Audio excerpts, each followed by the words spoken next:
There goes that music again. Jethro, did you ever find out where that's coming from? No, sir, I didn't. Every time I went to looking for it, somebody always come to the door. This time I'm going to find it for sure. Yeah, good hunting. Me and Granny will be figuring out what stock to buy.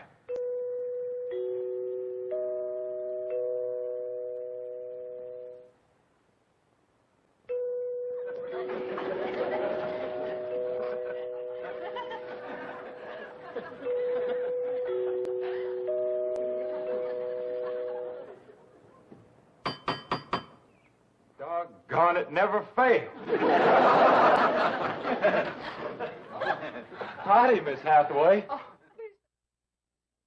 I was playing golf the other day, and somebody in their mid-20s was playing with us.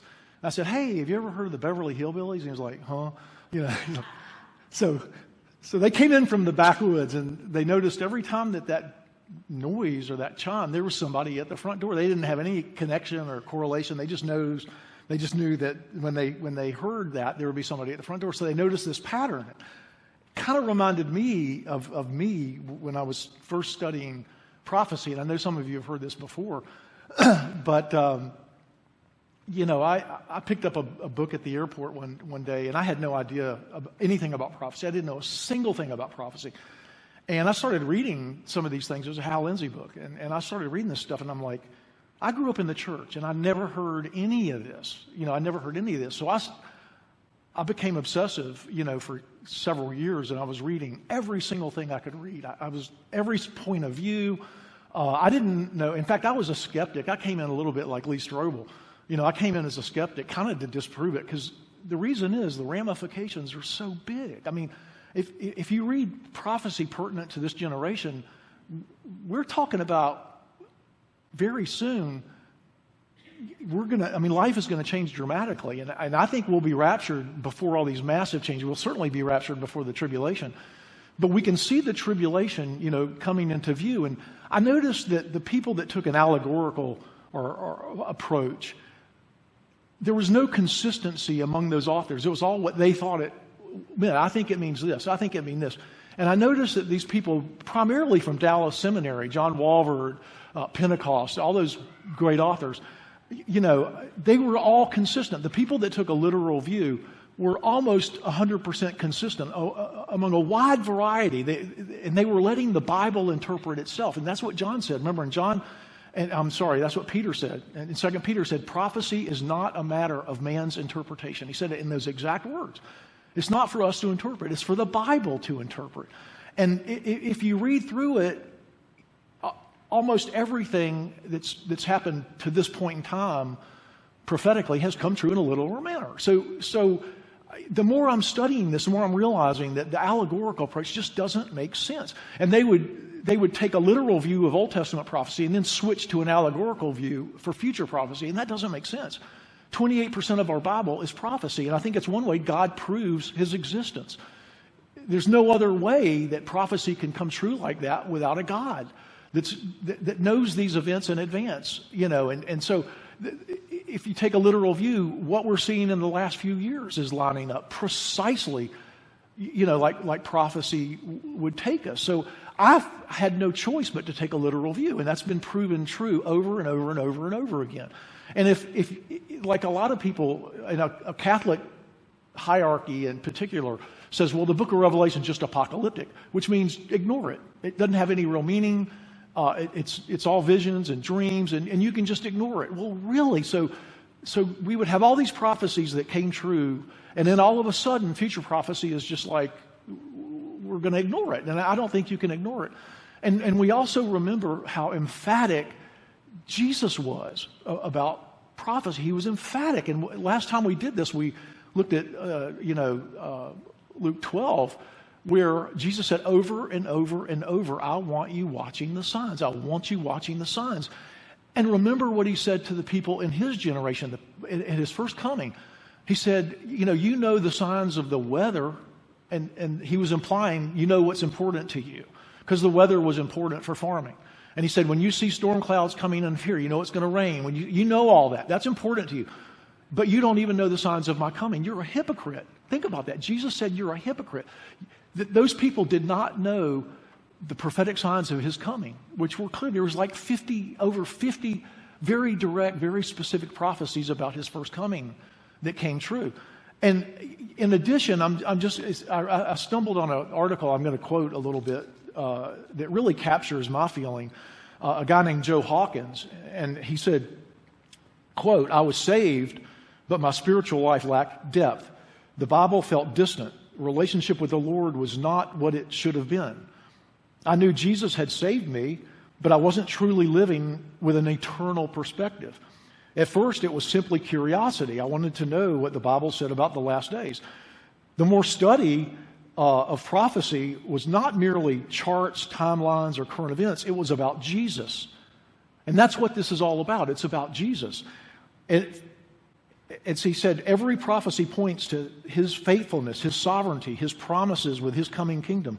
What began as a casual interest became all-consuming hunger for God's word. In the process, renewed and refreshed my heart. And the best part is the conclusion. The more I studied his return, the more I loved his appearing. The more I understood his promise, the more I trusted his character. The more I learned about the future he has prepared, I wanted to serve him in the present. And that's what prophecy really should do, is it should ignite your spiritual growth, and it should ignite your relationship with Jesus, because we're going to be with him very soon. We're going to be with him very, very, very soon. And, you know, we talked last time about this one generation where Jesus said all of these signs up to the second coming would happen in one generation. And, you know, it used to be argued that it was a 70-year period, which never really made sense to me. Well, that's come and gone. So the only option we have left with the root word genea is a lifespan. And that's what we usually think of as a generation, don't we? A lifespan. So a lifespan now is around 120 years. There's somebody 118 right now. Somebody made it to 122. So we're looking at a lifespan. And I believe, as do many prophecy scholars, that it started in the World War I generation, because all of those first birth pains, Jesus said it would be like birth pains, happened in the World War I generation. That's very clear. And what really interests me the most is the fact that everything in this generation that's unique is in prophecy. Think about how different this generation is compared to all other generations. Think about it. It started in the early part of the 20th century. Travel and knowledge. Remember, Daniel said that this last generation will be a time of travel and knowledge. Well, up until this generation, people were in horse and buggy through the entire history of the world until this generation. And what happened in this generation? Automobiles, the space shuttle, missiles. None of that would have even been conceivable before this generation. And he said it would be a time of knowledge. And look at the explosion in knowledge in this generation. I mean, think about where people were in the World War I era. Look at computers. Look at all the things that we have now. Travel and knowledge were extremely unique to this generation. And, you know, we also saw from Jesus that, you know, the earthquakes, you know, the famine, the war deaths from war in this generation is not comparable to any other generation. The ability to make war, the ability to kill people. We've never had anything. The number of deaths from war in this generation far outweighs earthquakes. I used to show a chart for earthquakes this generation, and it looks exactly like a birth pain chart. It looks exactly like that. And in the last 2 or 3 weeks, I've never seen earthquakes like this before. And I have a monitor that I have an alert. I know. Anything over a 5.5 I get. And I'll wake up in the morning, there'll be 4 or 5 of these. The other day you saw we had a 7.2 and a 7.5 in Venezuela. Well, people don't realize there was also a bunch of other big quakes. San Francisco had a 5.6. There's never been, and if you look at earthquakes in the previous centuries based on historical writings, it's not even remotely close to this generation. Famine, the same way. And you know, we had in famine in World War I and II were unprecedented. And now, because of the Strait of Hormuz, you know, there hasn't been fertilizer moved, and farmers need fertilizer. They're already predicting crops in the next year are going to be dramatically less. And the famine is, I mean, the drought is doing the same thing. So we've seen all of these signs, you know, converging. Every time you wake up in the morning, you see a new rumor of war, do you not? I mean, there's rumors that Russia's going to bomb some of the cities in Europe. I find that hard to believe. But we see that war ramping up. We see what's happening in the Middle East, which is lining up exactly like we would expect from prophecy.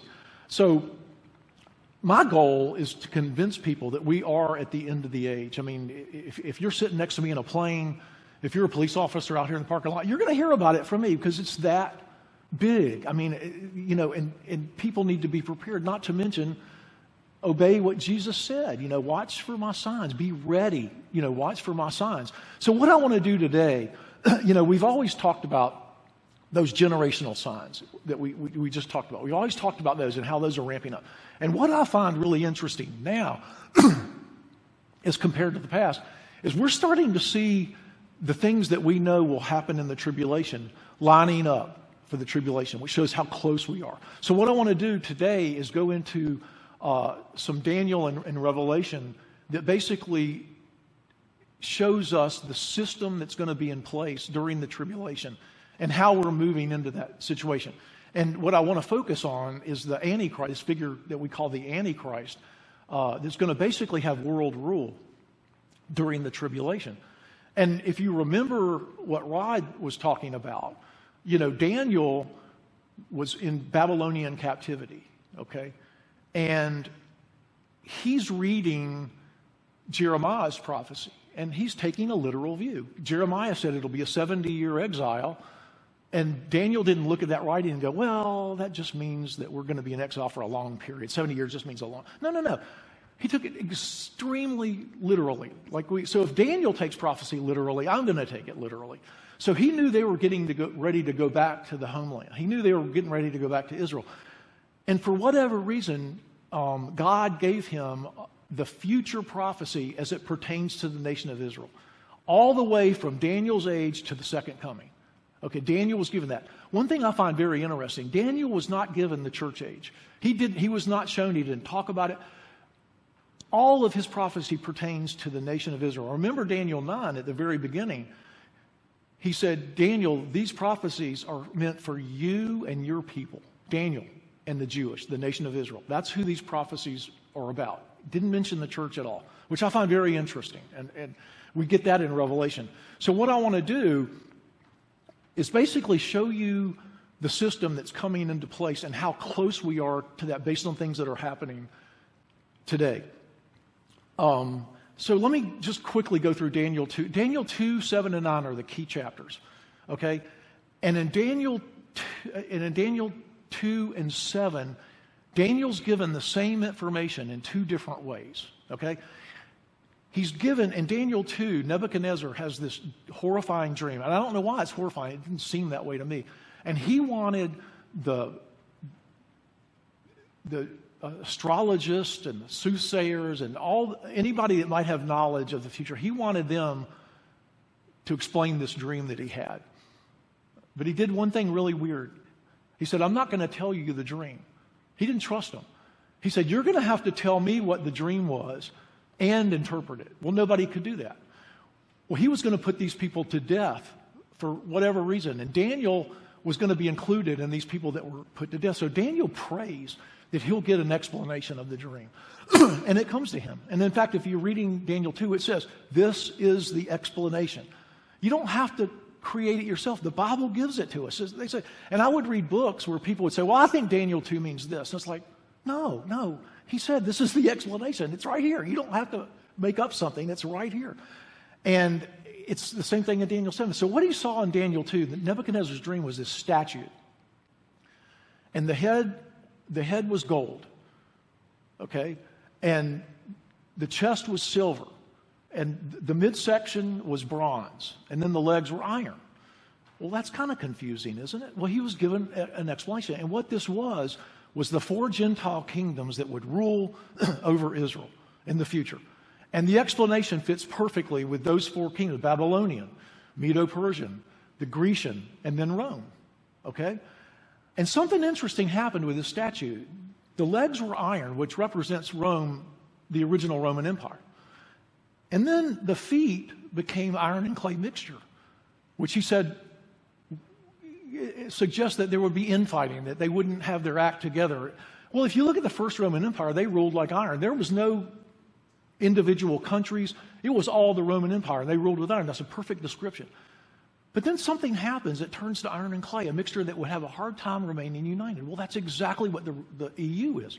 The EU is definitely this revived Roman Empire, which we knew would be in place at the end of the age. Okay? And interestingly enough, there was 10 toes. Okay? Well, that's going to come into play in Daniel 7. Okay? So he sees these Gentile empires. And one thing I love about Daniel, at the end of 2 and 7 and 9, he tells us how it ends. He makes it clear. He sees all these bad things are going to happen, but Jesus wins in the end. And he ends every chapter with that reminder. Don't forget, this looks bad. It's going to be bad. Jesus wins in the end. Okay? So that's kind of an interesting thing. Daniel 7 is the same exact thing. Only Daniel had a dream. Okay? Daniel had a dream of 4 beasts, and they were all horrifying. Well, those 4 beasts represent the same Gentile empires. But Daniel was interested in this last one because it was the most terrifying, it was the most horrifying beast. And Daniel asked the angel, an angel is giving him the explanation. And the angel said, literally, Daniel, here is the explanation. Okay, so we don't have to guess what it means. The Bible tells us. We let the Bible interpret itself, right? So he says, this is what it means. And he went through those 4 empires. Well, Daniel was interested in this 4th one because some people say, well, the Roman Empire is in 2 parts, the iron and then the iron and clay, which is the European Union. Well, this beast had 10 horns. Remember, we had 10 toes in Daniel 2. And he's told, are we ready to do that yet? Yeah, let's go ahead and put the first slide up. So in Daniel 7, I was troubled in spirit, and the visions that passed through my mind disturbed me, these beasts. I approached one of those standing there, an angel, and asked him the meaning. He told me and gave me this interpretation. You don't have to interpret it. It's right here. And again, it used to perplex me. I'd see somebody go, well, Daniel 7 means this. And I'm like, no, it means this. Let's go to the next one. Then I wanted to know the meaning of the 4th beast. And what happened in Daniel's dream, he went directly to the 4th beast, the second part of it, the revived Roman Empire. Okay, that's the European Union. I wanted to know about the meaning of the 4th beast, which was different from all the others. And most terrifying, it had iron teeth and bronze claws. The beast that crushed and devoured its victims and trampled underfoot what was left. Okay? This 4th empire he's talking about is Daniel part 2, but we haven't gotten to the 10 toes. We haven't gotten to the 10 horns yet. Let's go to the next one. Right, the 4th kingdom which will appear on earth, that's the Roman Empire, revived Roman Empire. It will be different from all the other kingdoms, okay, because it's going to have world rule. Okay, once we see the 10 kings. Go to the next one, please. Okay. The 10 horns and the 10 toes, he didn't say it here, but the 10 horns are 10 kings who will come from this kingdom. So we're going to have a revival of the Roman Empire first, which we have, the EU. Okay, and then we have 10 kings that are going to. They're not here yet. Okay, we're not to that stage yet, but it's probably coming rapidly. He will subdue 3 kings. So the Antichrist isn't going to like 3 of these 10 kings. He will speak against the Most High and oppress his holy people and try to change the set times and laws. That means he's going to try to change our religious holidays, Christmas, Easter. He's going to try to demolish those because remember, he's the Antichrist. So he wants to get rid of any of their traditional, he's going to get rid of those. That's what that means. Let's go to the next one, I think.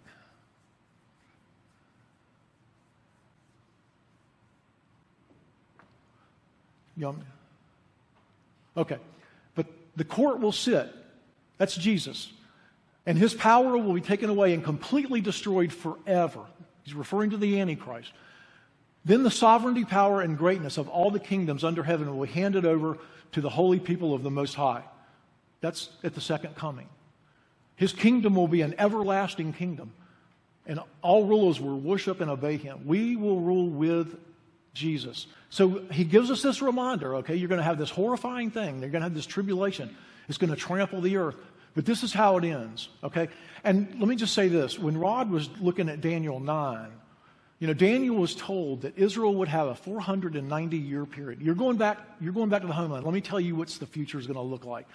And he said there'll be 490 years. But he also said that clock would stop at 483 years, 7 years short. And those two events will happen. Remember, after that clock stops, we'll see Jesus crucified. We'll see we'll see the siege of Jerusalem. That's in this period, waiting for this last 7 years. So, and again, this all pertains to the nation of Israel and their history. So we've got 7 years left on that clock. We're waiting for it to start. Next slide. So here's what Daniel says. He will confirm a covenant with many for 7-year period. So the Antichrist is going to confirm some sort of peace plan in the Middle East, okay? In the middle of the 7, and this is really important biblically, in the middle of the 7-year period, and it'll be literally in the middle of the period, he will put an end to sacrifice and offering. That's one reason we know the temple is going to be rebuilt, because that's the only place you can do sacrifice and offering. He's going to put an end to this. So at the halfway point, he seemed like a nice guy, but at the halfway point, he's going, no, we're going to stop all this. And at the temple, so he's going to go to the rebuilt temple and set up an abomination that causes desolation until the end that is decreed for him. What is the abomination of desolation? Okay? And this is huge because you see it so many places in the Bible. I really had that epiphany this week of how many times we see this. So the Antichrist is going to start with a covenant, a peace plan in the Middle East. Halfway through, he's going to end that. So now he's going to clearly turn against the nation of Israel, the Jews, Christians too. Next slide, please. So when you see standing in the holy place, the temple, the abomination that caused desolation, spoken of through the prophet Daniel, let the reader understand. Let those in Judea flee immediately. Don't even go back and get your cloak. Leave immediately, because this is when the persecution goes from low gear to very high gear against Christians and Jews. Okay, let no one in the field. So he's gonna go to the. I think let's try the next slide. We're still talking about this abomination of desolation. How dreadful it will be in those days for pregnant women, because they literally have to flee. We think they're going to go to Petra. Pray that your flight will not take place in the winter or on the Sabbath, for there will be great distress, unequaled from the beginning of the world. Remember when Jesus also said that if he hadn't come at the second coming, everyone would have been destroyed. Everyone would have been taken out. So he's going to proclaim himself God. The Antichrist is going to go at the halfway point, and he's going to say, I am God, and you will worship me. And if you don't, you will be killed. You will be put to death. It's a binary thing. You either worship the Antichrist, and we're going to talk about how that would work logistically. Let's look at the next slide. Antichrist. He will oppose and exalt himself over everything that is called God or worshiped. His agenda is primarily anti-God, anti-Jesus, so that he sets himself up in God's temple proclaiming himself to be God. So that's what happens in the very middle of the tribulation. He's going to say, I am God. You will worship me. Okay? You will worship me. So we get... you can see how many different places in the Bible this landmark, this happening is going to be shown. Next slide, please. Okay. So that's what Daniel tells us. So we know from Daniel that the Antichrist is going to have world rule with 10 kings. We're going to have the revived Roman Empire. We have it now. And then we have 10 kings that come out of that. Now, what is this 10 kings? There's a lot of speculation. Is it 10 people? Is it 10 regions of the world? Is the world broken up into 10 regions? And one thing I find really interesting, the EU has a primary website, okay? European Union has a primary website. And years ago, they used to have one page on this website that had the world broken into 10 regions. They literally had this. And they had, I think the North America was one of them. And prophecy people started talking about, like, what are the odds that the EU would have the world broken up into 10 regions? They didn't even explain why they did it. It was just one page. There was no explanation. And they took it down. It's no longer there. And I think it's because the prophecy people were geeking out about it, as was I. So we start the book of Revelation where we're going to get a lot more information on the Antichrist. And also this figure called the false prophet that will rule with him. And how many books of the Bible do we get that says this? It's 0, other than Revelation. The revelation from Jesus, which God gave him to show his servants what soon must take place. John, who testifies to everything he saw. So John meets with Jesus at Patmos. He's in prison in Patmos. And Jesus tells him this. He has this encounter with Jesus. And he said, blessed is the one who reads the words of this prophecy. And blessed are those who hear it and take it to heart because the time is near. And it is. But notice that. Hear it and take it to heart. I mean, Jesus wants us to know that his coming is close. It's really important to him. And I think there's a lot of reasons as to why that is. And so let me just take you really quick through the book of Revelation is a chronological sequence of events that's going to happen from the church age. Remember, Daniel didn't have that. From the church age until the second coming and the millennial reign of Christ. Okay? So the first 2 chapters of Revelation are all about the church age. Okay? The letters to the churches. And some people think it's a chronological, what the primary church looked like in this era, what the primary church looked like in this era. I think it's intended for all churches at all time. So it shows us these different churches and what they were doing right or what they were doing wrong. The church was mentioned 17 times in chapter 2 and 3. Then something really interesting happens. So John's seeing the church age. And when Jesus concludes the church age, what happens to John? He hears a trumpet and ascends to heaven. Well, that's a picture of the rapture. Remember, in 1 Thessalonians 4, we're going to hear a trumpet blast, which tells us we're out of here. We're in heaven. So how interesting is it that at the end of the church age description, John ascends to heaven in a manner exactly like the rapture? Chapter 6 through 18 is sort of going through this tribulation. We get all of those chapters, which is going through what happens in the tribulation. What's going to happen in the tribulation.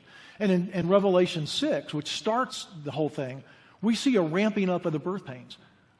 An unprecedented level. And it says from a combination of warfare, disease, pestilence, and famine, 25% of the world's population will be killed. 25%. That's about 2 billion people. That's a lot of people. The United States has 350 million. So if the entire U.S. got wiped out, that's still not a drop in the bucket to what's coming. And then, Revelation will also take some detours and tell us about the 144,000 witnesses. It'll tell us some other things. Then we get to chapter 8, and we see the second series of judgments. And at that point in time, 30% of the world will burn. 30% of the water will be bad. 30% of the sunlight will be gone. 30% of the moonlight will be... That looks kind of like a post-nuclear cloud that's blocking the sun. If you look at Revelation 6, John sees the sky receding like a scroll. And I can't think of a better explanation of nuclear bomb than the sky receding. You've seen those pictures, right, of a nuclear war. So I think, personally, that we have nuclear war.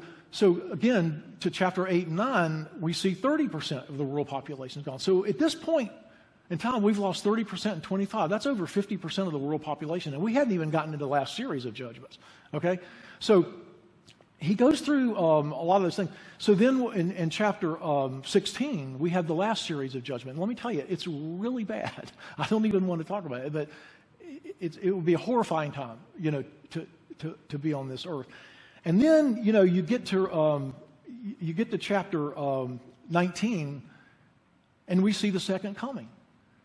And what I love about chapter 19, it shows John is in heaven, and he's seeing this massive celebration.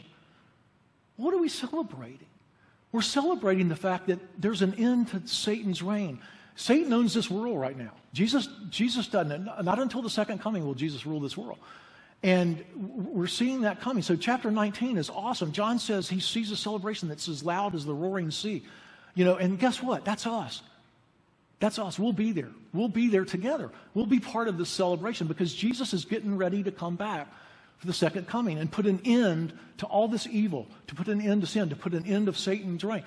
He puts an end to all that. And we're celebrating that fact. And, when I was a kid, we had a big extended family, a bunch of cousins, a bunch of aunt and uncles, and we would always get together at weddings, and we loved being around each other. I mean, we all got along really well, and we would get together, and I remember how much I loved having this reunion, a celebration, if you will. And imagine when we go to heaven, you're going to have all of your relatives there. You're going to have relatives you didn't even know are going to be there. It's going to be a glorious time. And I think the church doesn't focus on heaven enough. How many times have you heard a sermon on heaven? Well, I've been in the church my whole life, my whole 48 years of life. I've been in the... Why are they laughing at that? I don't know. Okay. Couldn't resist. But I mean, and Jesus is looking forward to it too. I mean, it's so. Let's go to the next one. We're going to look at the Antichrist and false prophet. Okay. So Revelation 13 dives into a deeper dive for the Antichrist and the false prophet, his partner in crime, if you will. So it's good to look at this because, again, what I want to get to is what we call the beast. The beast is another name for the Antichrist. He's going to have a system in place that allows world rule and financial rule. Every aspect of life is going to be ruled by, and you have to ask yourself, how could he do that? 20 years ago, he couldn't have done it. Okay, he can do it now. So people worship the dragon. The dragon, it represents Satan. Okay? People worship the dragon because he had given authority to the beast, the Antichrist. So his authority, his power comes directly from Satan, okay, the Antichrist. They also worship the beast and ask him, who is like the beast? Who can wage war against it? The Antichrist is so powerful and has such a massive army under him, it's almost impossible because he's that powerful. Next slide. The beast, the Antichrist, was given a mouth to utter proud words and blasphemy, to exercise his authority for 42 months. Remember, that's the midpoint when he declares himself God. And those who live in it was given power to wage war against God's holy people. The persecution will be unprecedented during this period and conquer them. It was given authority over every tribe, people, language, and nation. And I hear some people go, oh, the Antichrist can't have a world rule. That's got to be metaphorical. No, it's very clear, isn't it? Every tribe, people, that's everybody. Okay? He's going to have dominion over this entire earth. Next slide, please.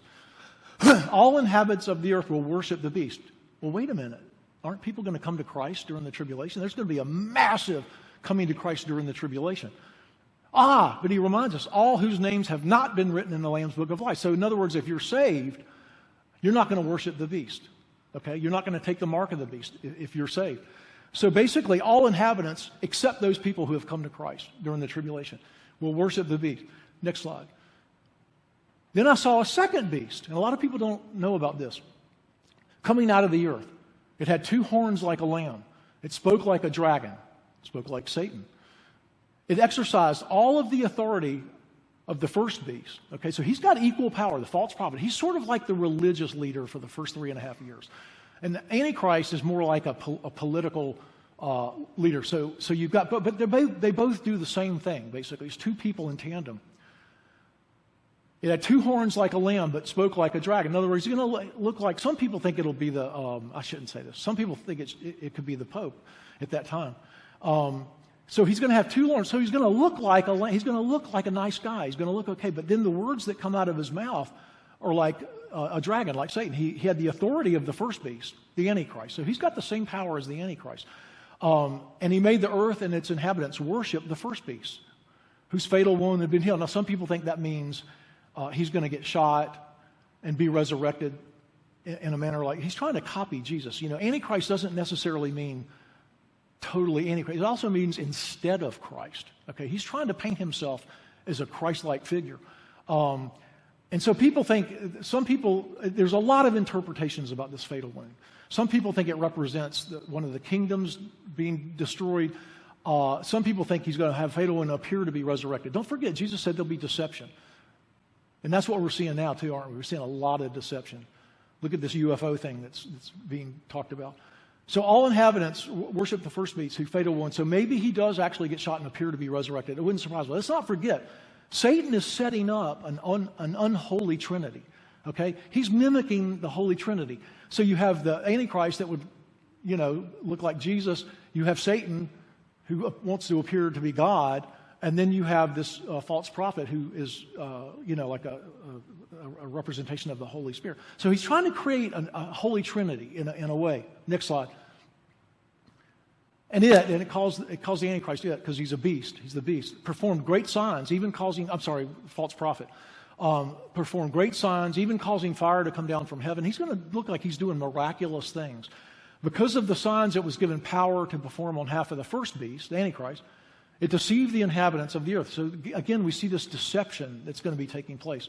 And it ordered them to set up an image in honor of the beast who was wounded by the sword. And yet, look, we always wonder, what is this image of the beast? And I think a year or two ago I showed this huge statue that they're rolling around that has thousands of little pictures put together. And, we wonder if that could be something to worship. Is it something that you can get on your computer? But there's going to be some image of the beast, because he can't be everywhere at one time, because he's not God, he's not Jesus. So we see the fact that he performs these signs. There's going to be nothing but massive deception during the tribulation as well. They're going to deceive people by doing these what looks like miracles. Next slide. And it forced all people, great and small, rich and poor, all people. Okay? And again, I see people look at this and go, well, it doesn't really mean that. Which always interests me with the non-literal view. They'll take a scripture that seems really straightforward, and they'll have 8 pages to explain why it isn't what it looks like it is.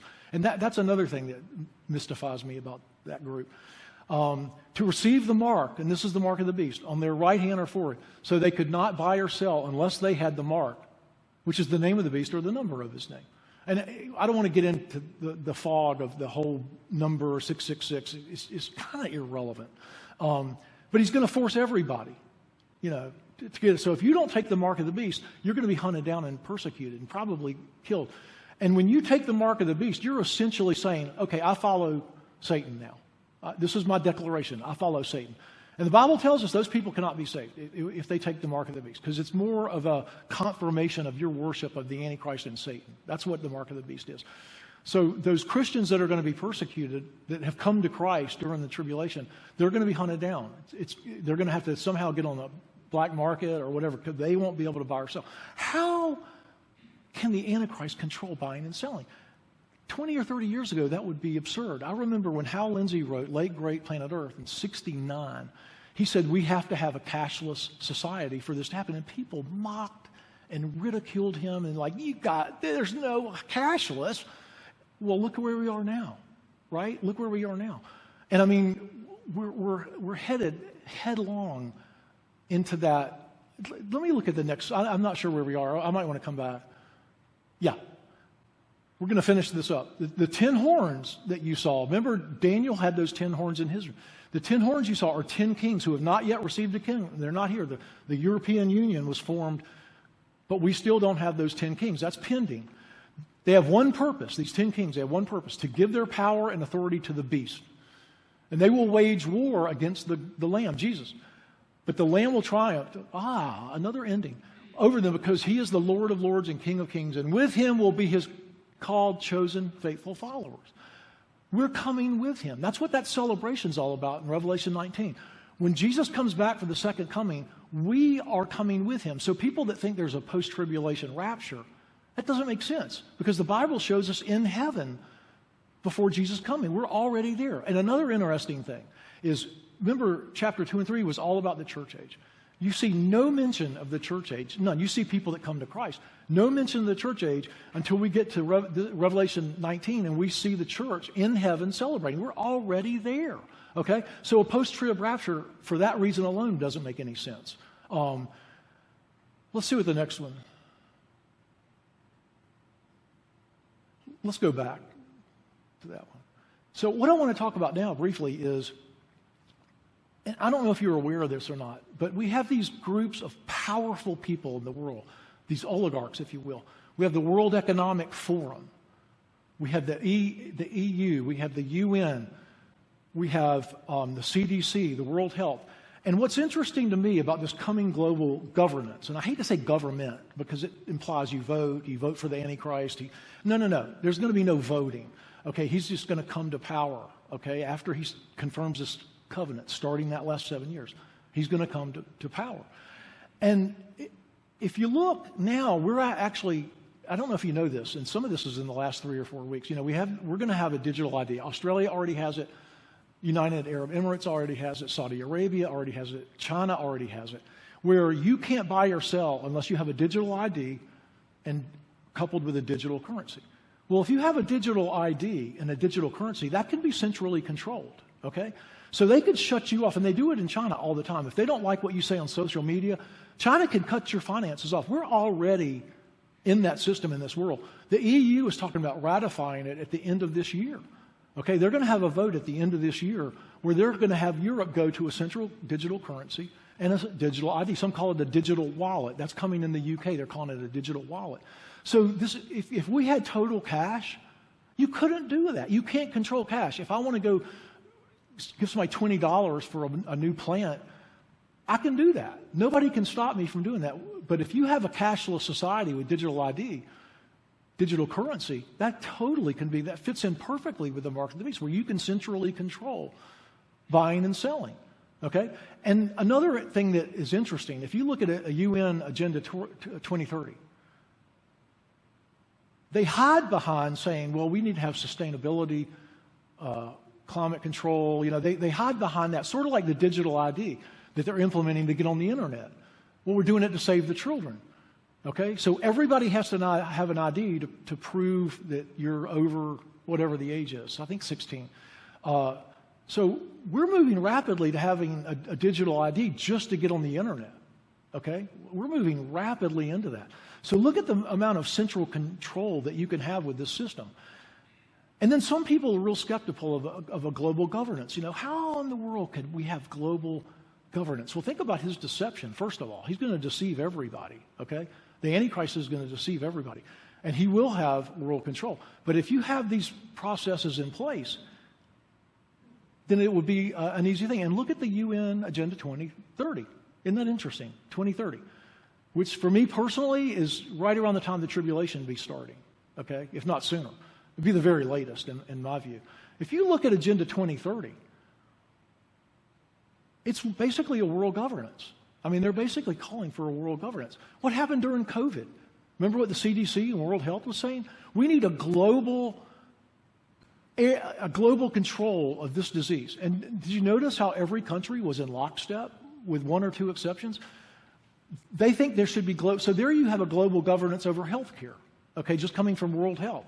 The UN, global governance from governments. We need to have a global governance. The World Economic Forum. That's his whole agenda, Klaus Schwab. His whole agenda is a global governance, and they're very powerful. And I'll read you a quick quote from his right-hand man, Yuval Harari, and I think we've done that. I just want to read this quote. And again, this is the world, the WEF, the number 2 guy in the WEF. History began when humans invented God. Will end when humans become gods. Okay? We do not need to wait for Jesus in order to overcome death. Human intelligent designers will upgrade humans into gods. This is the World Economic Forum. Mass extinction will bring in the Great Reset. You've heard about the Great Reset. Well, that's a world governance, okay? New World Order. What is New World Order? It's a global governance. We're moving into that direction. In addition to that, we have other movements that we can see. This whole immigration thing that you're seeing in Europe, this massive illegal immigration, if you trace it back, if you do your work and trace it back, it goes back to George Soros. He's the one that's pushing for these open, and what are these open borders doing? They're destroying nationalism. Well, that's part of the process of having a global governance. If you've destroyed nationalism in all these countries, it's a lot easier step to go into a global governance because you're destroying that nationality. So we see all of that, coming, and it's shocking me how rapid. I read every day about how we're going to a digital ID, a digital currency. That's going to be the perfect setup for the Antichrist, and it's here really, really soon. We're there. I mean, it's not coming anymore. It's here now. It's here now. We are so close. And I've been following this for 30 years. And remember, Jesus says like birth pains. Well, even the last month or two, it's been staggering the rate at which these things are moving forward. It's really stunning. And every day I read about a new country moving to a digital ID and a digital currency. That is a perfect setup. 20 years ago, that was never even a remote consideration. Look how fast things are moving now.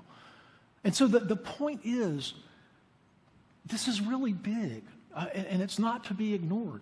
I mean, if you're a Christian, this is all good, okay? Because we know where we're going. And don't forget, the Bible tells us that this will Jesus said this will happen during a normal, people will be eating and drinking and giving into marriage.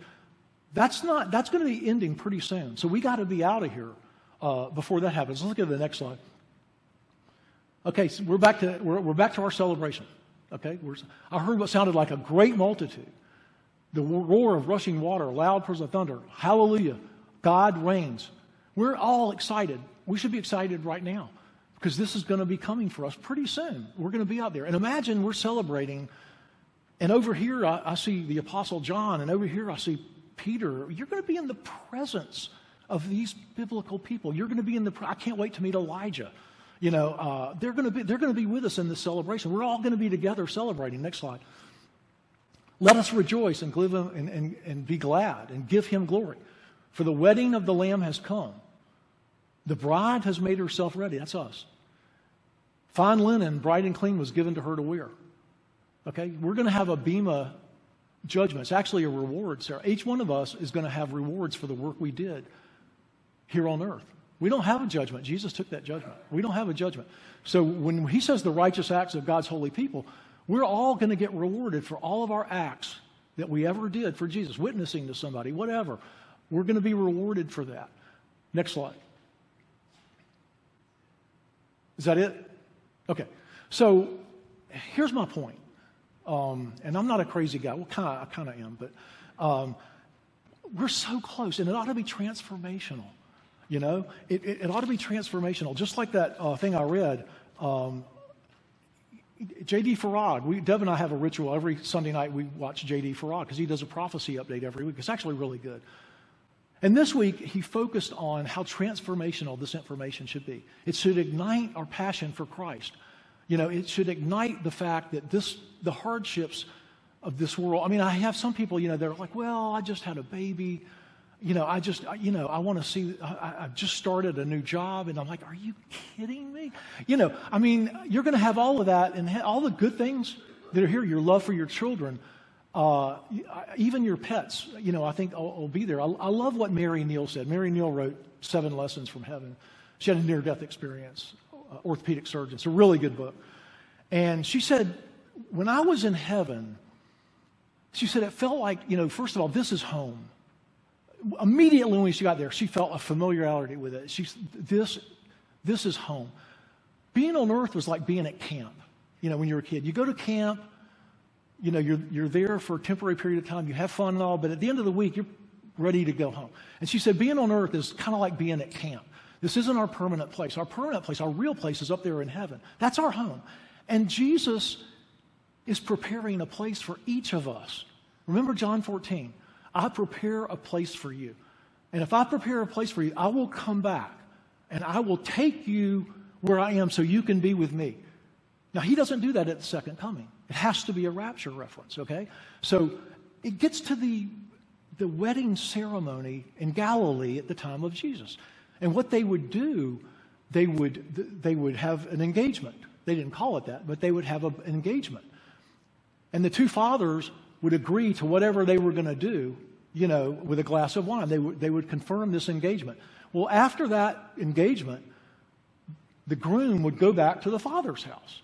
So he was living, you know, the extended families lived together. And he would add on to the house, or he would modify the house so that he would have a place for he and the bride. Well, that's what Jesus is doing right now. We're the bride of Christ. So this wedding ceremony is a perfect description of that. And so what would happen is, he would be adding on to the house, and when it was ready, the father would tell him, go get your bride. Well, see, God's going to tell Jesus, go get your bride, okay? And they would have a little ceremony where they would go, it could have been in the middle of the night, where they go to the bride. She's not knowing, she knows it's going to happen, but she doesn't know when. Sometimes it would be a year, you know. And they go back and get the bride and take her to the father's house.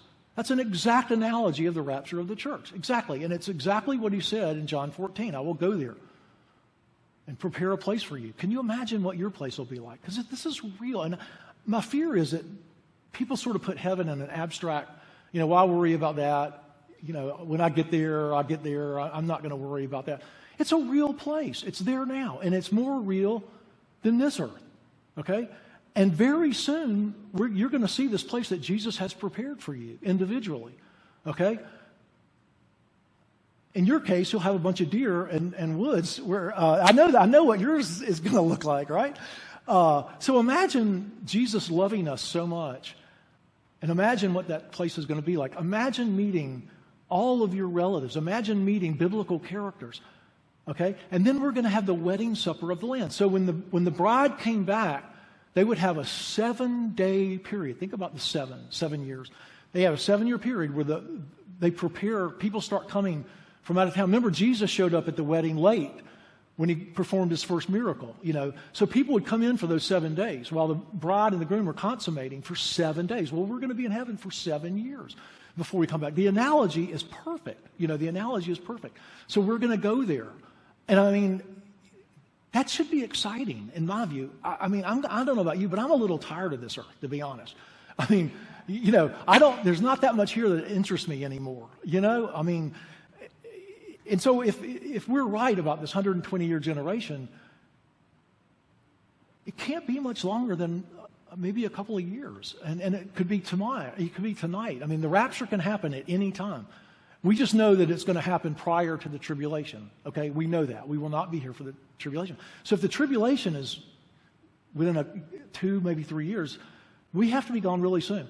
And some people think there needs to be a relatively long gap between the rapture and the tribulation for reasons I don't want to bore you with. But the tribulation starts with the Antichrist covenant. It doesn't start with the rapture. So there'll be an interval of time between the rapture and the beginning of the tribulation. No telling how long that'll be. Okay? So I guess the bottom line is it's really close. I mean, it's so close. And I think some people can feel it. It's funny, I talk to people all the time. I've been doing some work on a house we're moving to, and you're going to hear somehow or another. I'm going to weave in prophecy to a conversation, and just sort of test the water, see if somebody's interested. And I can't tell you how many people get interested. My brother came to Christ because of prophecy. There was a good friend of mine that I used to have dinner with every quarter, and I would talk about prophecy. I assumed he was a Christian, and I would talk about prophecy. And then later, he said, well, I wasn't a Christian back then when you were talking about prophecy. And I was like, wow, I thought he was. He came to Christ as a result of understanding prophecy, because it really confirms everything in the Bible. It confirms the reality. It confirms the truth of the Bible. And God gave it to us for a reason. He gave us prophecy for a reason. And Jesus wants us ready. He wants us ready for his return. And the way I assume we get ready is to be in the Scriptures, to be praying, to be looking forward to that, being with Jesus. I mean, can you imagine what that's going to be like when we are in the presence of Jesus? And again, there's a guy named Howard Storm that had a near-death experience. And I've seen probably 20 of his videos, and every single time he gets to encountering Jesus, he breaks down. And he's been doing this for years. And every time, it's so powerful and so emotional to him that he just breaks down into tears when he talks about the love of Jesus and how much Jesus loves us. And it's ultimately all about Jesus. All of this prophecy is about Jesus. And in fact, the Revelation 19 says the spirit of prophecy is the testimony of Jesus. Because all of these prophecies, and think about it, the entire Bible is coming to a climax now. It's all coming to a climax. The battle of good versus evil, the battle against Satan, the pinnacle of what this entire Bible has pointed to is happening now. We're here. I mean, how privileged are we to be here during this time and to experience the rapture? And it's hard to believe, isn't it? We all have this thing called normalcy bias, where we think everything in our life is never going to change. Life is going to be exactly like it is. We're not going to ever see big changes. And I get normalcy bias. So I think a lot of people just can't believe this is going to happen to us. They believe it could happen to some other generation. But they just don't think, and I think that's one reason they try to twist these scriptures into it's not what it looks like it says. Because they can sort of explain, well, we're not going to experience that. We're not going to experience that. Well, we are going to experience it. We're experiencing it right now. We're in the very present of this coming. And again, the speed at which we're seeing the tribulation come and things setting up for the tribulation, not to mention the alignment of the nations for the invasion of Israel, Iran, Turkey, and Russia. That's the strongest alliance in the Middle East. And if you're reading lately, Turkey is saying Israel needs to be eliminated. That's just in the last week. They're literally coming out saying Israel is a plight on this world, needs to be eliminated. Where have you ever heard rhetoric like that? And they're going to invade Israel, and God's going to end it supernaturally. Does that happen while we're here? I don't think it can happen while we're here. But he's going to end it. It could happen in the tribulation. It could happen right before the tribulation. So everything is lined up. Okay? Everything is lined up. And I just hope that people can get that excitement of where we're going. and all the hardships of this earth. I mean, I have a dog that's getting a little bit old, and he can't hear very well. Sometimes he's laying there, and he won't hear me, and I'm thinking, oh gosh, that's a really hardship. Your children go off and maybe has a horrible car wreck. I mean, I just want to say life on this earth really isn't that great, in my view. Okay, we do have some good things about it. Loving our relatives, loving our spouse, having a family. All that's going to go to heaven. You're not going to miss any of that in heaven. Okay, and we're close. So let's do what Jesus said. Let's do what he said. Let's watch the signs, and let's let that change us. Let's let that ignite our passion. And how many times do you think about meeting with Jesus and being in heaven? I think it needs to be a predominant thought. We're that close. Trust me, we're that close.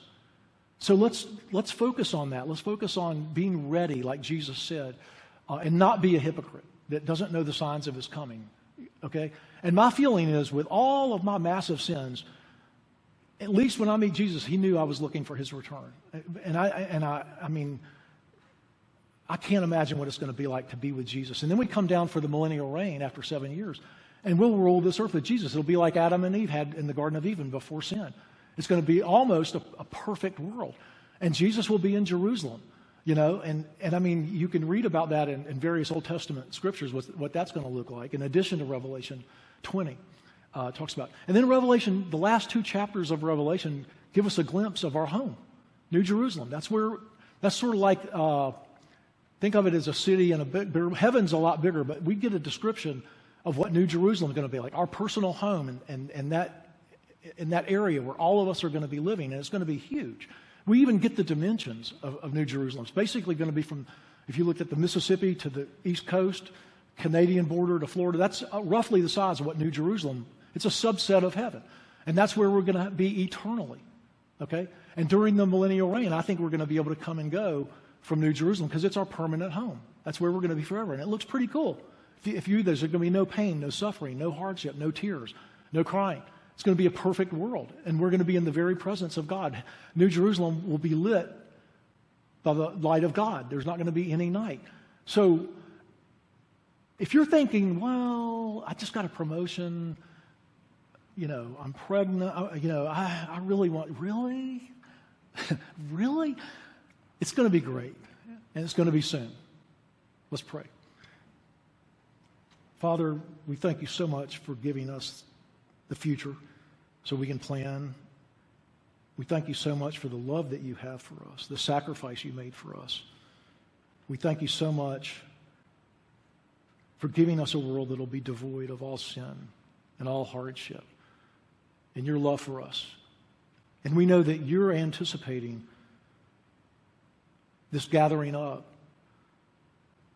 just as a groom would prepare and be ready for a wedding. We have a wedding coming up. We thank you so much for what you've done. We so anticipate and look forward to being in your very presence soon. And we thank you for that. In Jesus' name.